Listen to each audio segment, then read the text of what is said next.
Let's dig into a few more headlines from the RSA Conference. Joining me via Skype from San Francisco is Greg Otto, technology editor for FedScoop. Greg, let's start with the basics. What's the weather been like out there?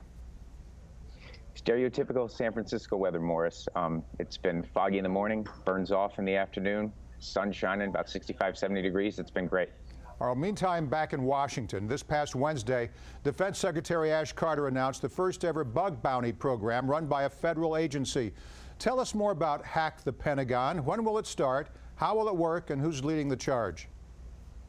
So Hack the Pentagon is an initiative announced by the Secretary of Defense this week that he is going to have white hat hackers come in and poke around in their systems and find vulnerabilities on their public-facing websites, some unclassified enterprise systems, and see where the vulnerabilities are and report back to DoD for the sheer fact of giving them the intelligence on where their vulnerabilities are so they can patch them before they are infiltrated by nation states or cyber criminals. Well, it all sounds progressive, but there are limitations. Unlike commercial bug bounty programs, which are open to all comers or organized by third-party vendors like BugCrowd Inc., the Pentagon will require participants to undergo a background check before participating.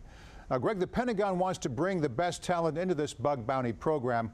I wonder how the nation's top white hat hackers view those restrictions. What are you hearing at RSA? Well, I don't think that they are really dismayed by the restrictions at all. I think that the DoD was always going to have some form of background check. They weren't just going to let hackers just go willy-nilly through the systems. But the line for the Secretary of Defense comments on this was wrapped around the Moscone West Center. I talked to people afterwards, and they were very excited about this. And I know the Secretary of Defense is very, very excited, too.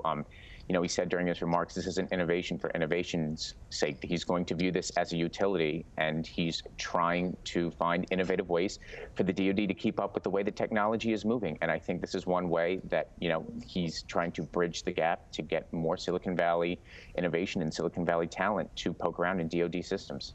Let's talk more about something you brought up. The Defense Department also announced a new partnership with 12 Silicon Valley CEOs. It's called the Defense Innovation Advisory Board. Bring us up to date. So this advisory board is going to be a 12-member panel that is going to work with DoD on putting more technology in DoD systems. It is going to work on like iterative product development, putting more mobile, more cloud, more big data into DoD. It is headed up by Alphabet Chairman Eric Schmidt. Alphabet is the parent company of Google. And Eric is going to appoint the rest of the board. During his comments yesterday, Secretary Carter was very excited that Eric Schmidt was aboard, called him vital to this effort. And I know that Eric has gone on record to say he's very excited and wants to put, you know, his full efforts into this. You're going to see some names start to roll out in the coming weeks, but for now, it's only Schmidt's name attached. But, you know, when you have the CEO of one of the most powerful tech companies in the world helping out the most powerful army in the world, you know, that resonates on both coasts. Now, Greg, while Ash Carter strengthened the Obama administration's ties to Silicon Valley, Attorney General Loretta Lynch tested them. She still wants Apple to follow a court order and hack an iPhone for the FBI. Talk about mixed messages here. How did the world's largest gathering of computer security experts react? Yeah, this has been the big topic here this week. It's really been buzzing here at RSA, the Apple versus FBI.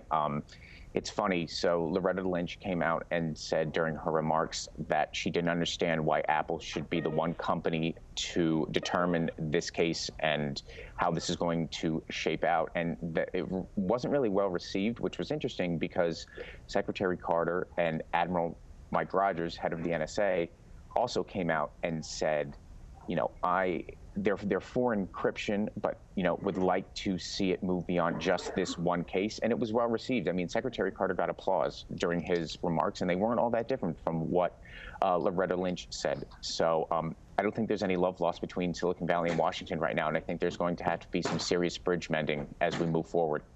Keep us posted on all of this. Greg Otto, technology editor for FedScoop, with us from San Francisco. Thanks, Greg. Thank you.